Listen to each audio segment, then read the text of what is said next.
Turned up to number 3621, recording date 1271, take 1. All good, I'm just a Jeepster for your love.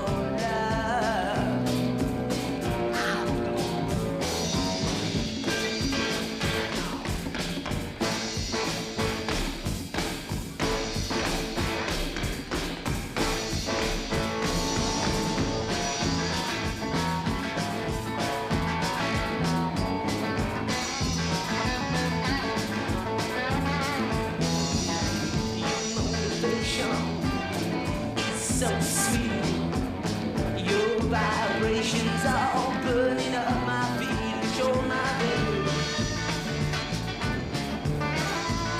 'cause you're my love. Oh good, I'm just a Jeepster for your love.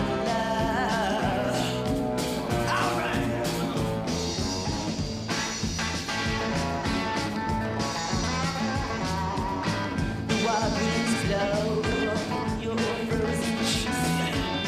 The way you flip your hip, it always makes me weak. 'Cause you're my baby,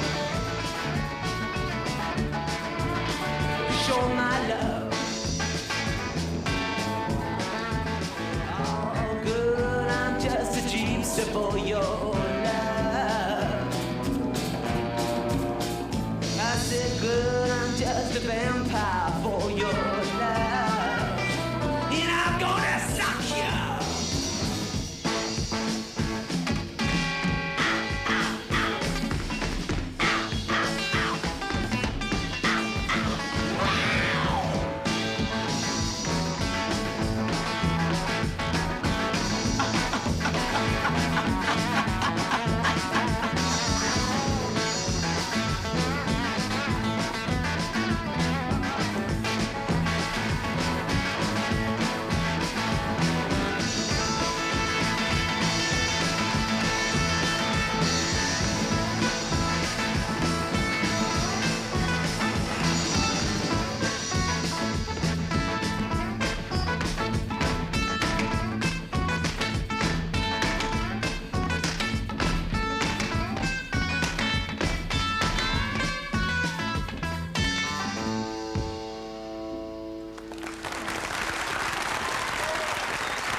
Well, Rock of Ages is our title, but Rock of Today is the theme for this session of Music in the Round, which we're exploring week by week many different kinds of music and music making, from the harpsichord and the lute to the blues, and today the top 10. What you've just heard was, in fact, a top 10 number from last autumn called Jeepster, and the composer is our guest of honor for tonight, Mark Bolan. In this program, he'll be singing some of his songs with his group T-Rex, short for Tyrannosaurus Rex, which means, I think, Mark will correct me if I'm wrong, a king-size version of a very extinct animal like a dinosaur. But there's nothing extinct about T-Rex. Last year they sold literally millions of records, and they're hard at it again this year. A few of their fans, just a few of the thousands, have squeezed into the Cockpit Theatre here in London, and they'll have a chance to ask Mark some questions later in the program. But I'll begin with my own question, if I may, Mark, asked out of friendly ignorance. That number you just did, Jeepster, is that by any stretch of the imagination rock, or is that something different? Did we get the title right? Is it rock? Well, it could be. It's more like, you know, 70s rock as opposed to the early things, the early rock things that people think of rock. What's the difference? When you say 70s rock, what does that mean? It's the quality, man. Those early records were really incredible, but they weren't sort of stereo or anything, and there was very little bass on them, you know.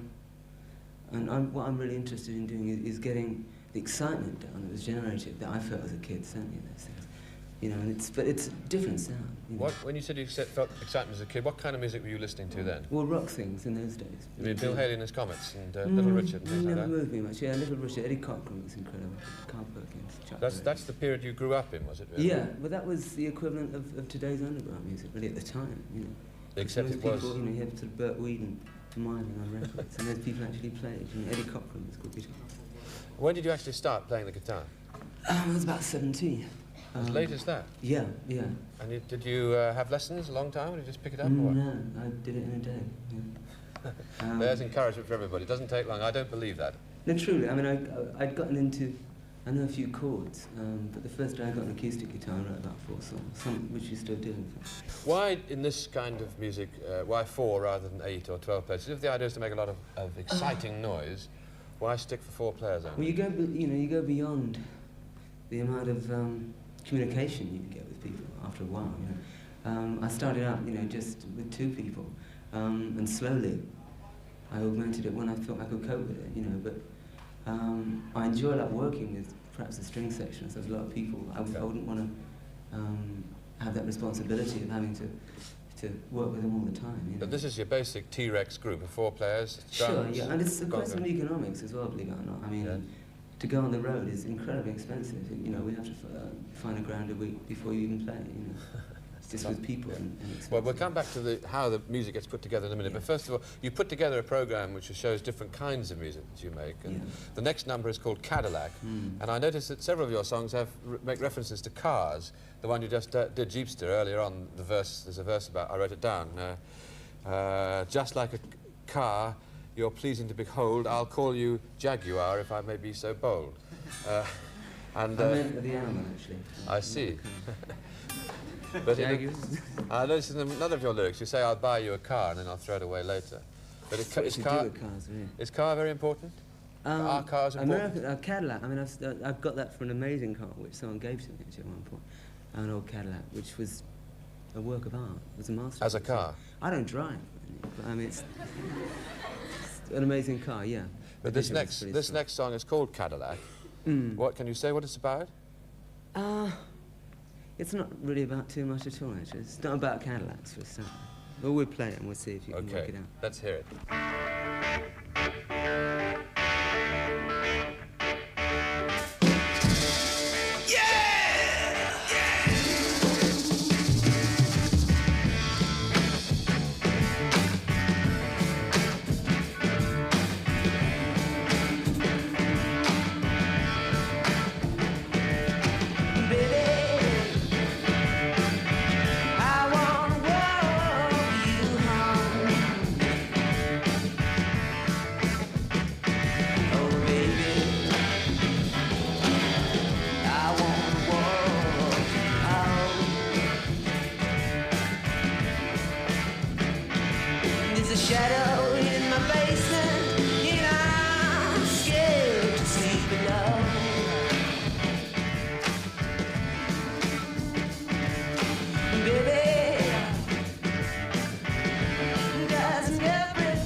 a lot of people criticize your kind of music generally, particularly people of my generation and beyond, for the noise that it makes. They say it's too loud.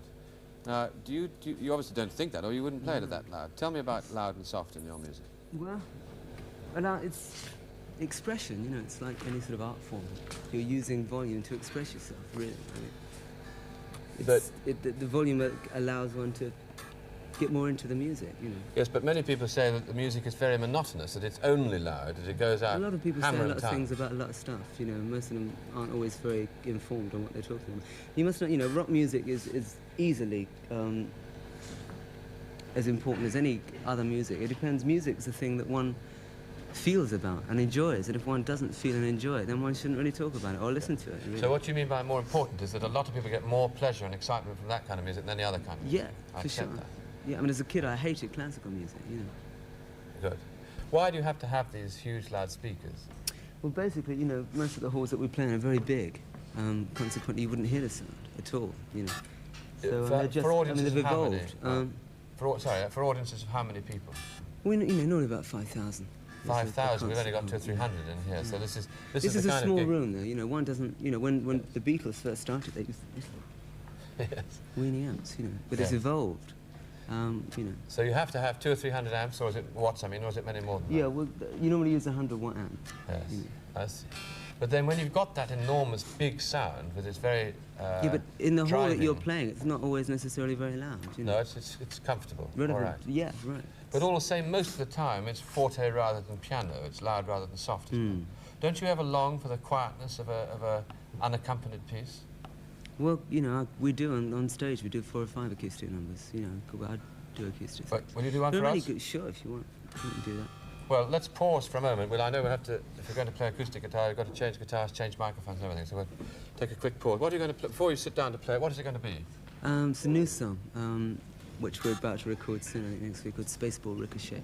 Spaceball? Spaceball Ricochet, yeah. Do you want to say what it's about at all? It's about me, really. It's About quite just you. a personal song. Yeah.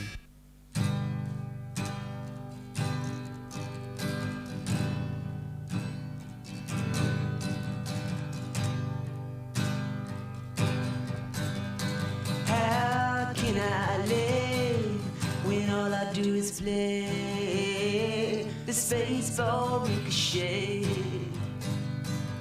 I said I'm just a man. I understand the wind in all the things that make the children cry. With my Les Paul, I know I'm small, but I enjoy living anyway.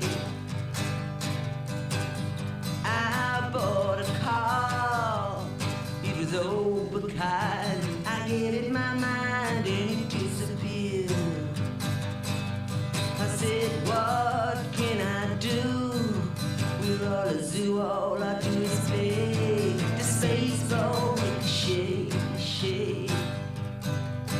Deep in my heart, there's a house that can hold almost everyone. I loved a girl, she was a changeless angel. She's a city, it's a pity that I like me, yeah. I said I'm just a man. I understand the wind in all the things that make the children cry. With my Les Paul, I know I'm small, but I enjoy living anyway. Yes, I do. I said I love a girl. She's a changeless angel. She's a city. It's a pity that I like me. Yeah. I said how can I live when all I do is play the Spaceball Ricochet? Ah, the Spaceball Ricochet. Oh baby, the Spaceball. Do the Spaceball.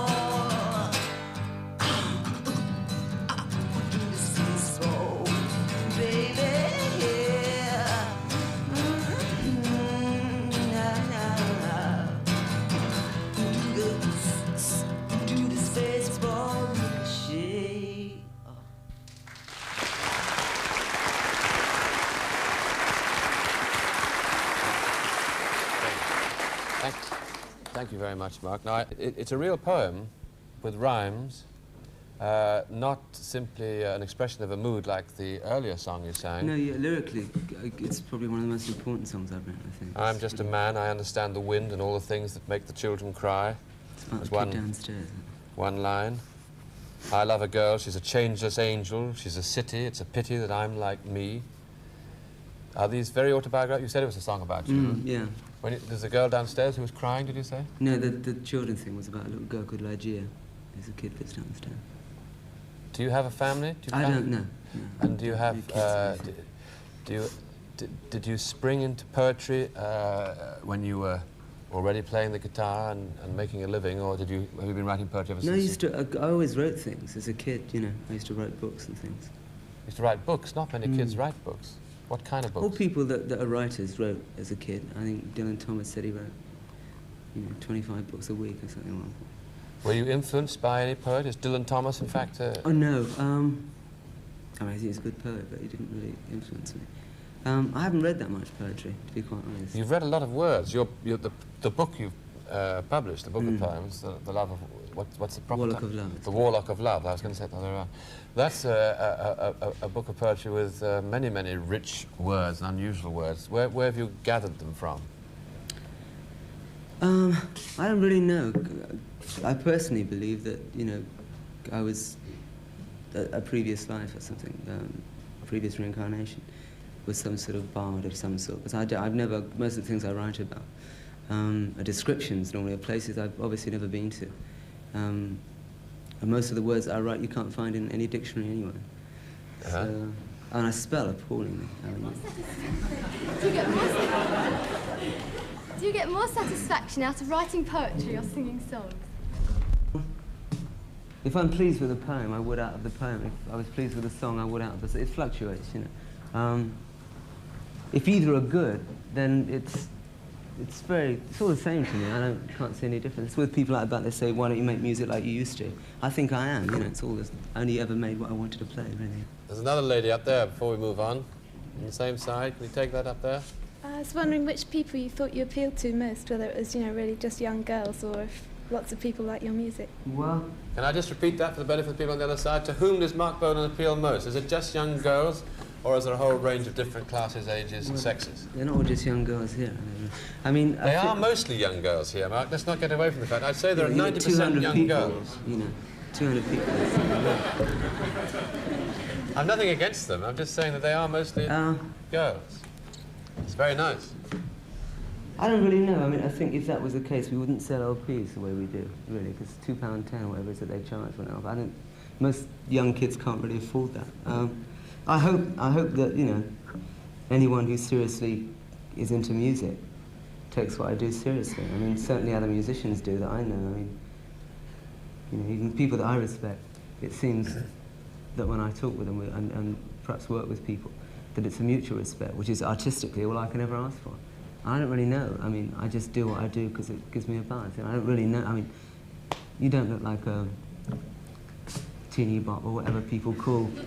See, the implication that you give is sort of a bit detrimental, a bit mindless. You know what I mean? They have this. I don't mean that you mean it like that, but people tend to think of young kids in general. I mean, a lot of real babies dig T-Rex music, which is a gas. Real little kids, and that is nice. And they're pretty hip.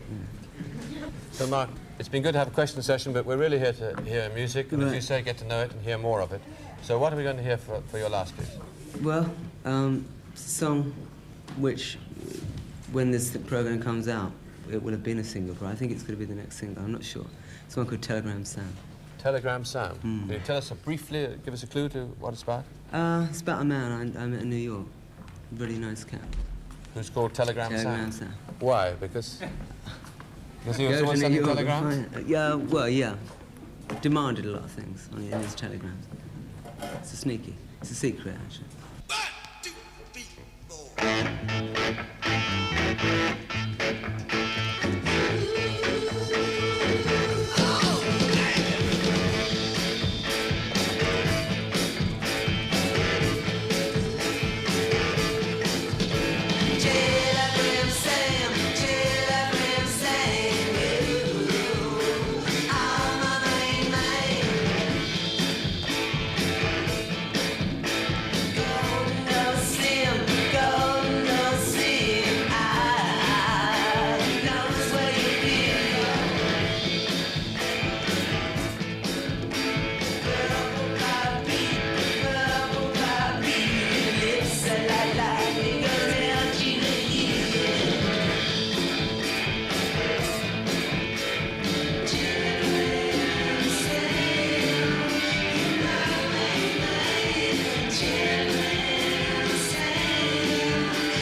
Ricochet.